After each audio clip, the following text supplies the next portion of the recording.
When my daughter Gracie died, I thought my story had ended. What was left to tell? I was the mother who couldn't keep her baby alive, the mom who left the hospital with empty arms. And then one day I picked up my laptop and I began to write. At first it wasn't structured. It wasn't pretty. It was just pages of raw ache. Grief that felt too heavy to carry in my chest. But the paper didn't roll his eyes, right? Probably funny if it did. The page didn't say, "Aren't you over this yet?" It didn't shrink back when I said the hard things. The page, held me. Then, little by little, I realized God was holding me too. And writing is more than ink on paper. It's a release, a way to tell the truth you've been carrying in silence. For me, writing became prayer. It became lament. The psalmist said, "Pour out your heart before him. God is a refuge for us." That's exactly what I did. Every word was a pouring out my guilt, my questions, my what ifs. And in the pouring out, God began to pour back in peace, hope, and the faintest trace of joy. I actually wrote the entire book in 3.5 years. And I got to the end of this 3.5 years and was like, I'm ready to publish. I'm ready to get it formatted. And it was edited. It was ready to go. It was ready. And then God told me, "No, Becky, you're not done. And this book, we're gonna rewrite it." Because what the first version of that book was basically me pouring out my story and just writing my story. And the process of that made me cry so much. I grieved so much while I was writing this book the first time.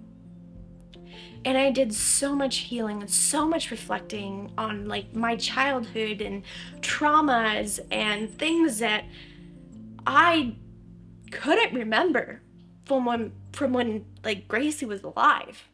And I did so much healing and so much reflecting and so much digging in my Bible that I was like, okay, well, this makes sense. Okay, God, I will do it. And I started taking every word, every paragraph, every page, and I rewrote it all. And I wrote about my healing that I did in the first version. And God was on every page.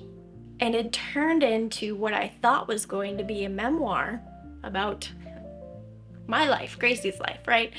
And it turned into more of a book about grief and joy and seeing how God is shaping you and the person that he's molding you into, the person that you are right now, who he wants you to be. What writing taught me was that grief needs a witness. When no one else could sit with the weight of my sorrow, the page bore witness. And in time, those words became a testimony for others too. Stories keep our children close.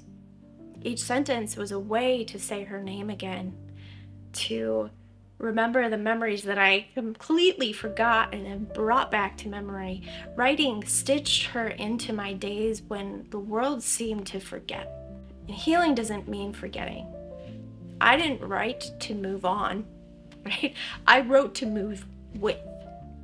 Gracie's story and mine tangled together in sentences that made space for both love and loss. If you're a grieving parent, I want you to know that your story matters too. You don't have to write a book. Maybe for you it's a journal or a letter to them or just a sentence on a sticky note that says, "Today hurts." Words are powerful. Proverbs 18:21 reminds us the tongue has the power of life and death. So speak life over your grief. Write life into your sorrow. And watch as God uses even your broken words to bring healing. My book is not just a collection of pages. It's a record of how grief broke me, how God met me, and how hope began to rise again. So if you find yourself staring at a blank page today, wondering where to begin, just start.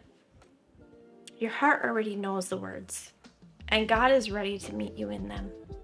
If this video brought you even the tiniest bit of hope or motivation to start writing your baby's story, will you give this video a like, subscribe for more videos like this one, and then share it with a friend who, like you, needs that hope today.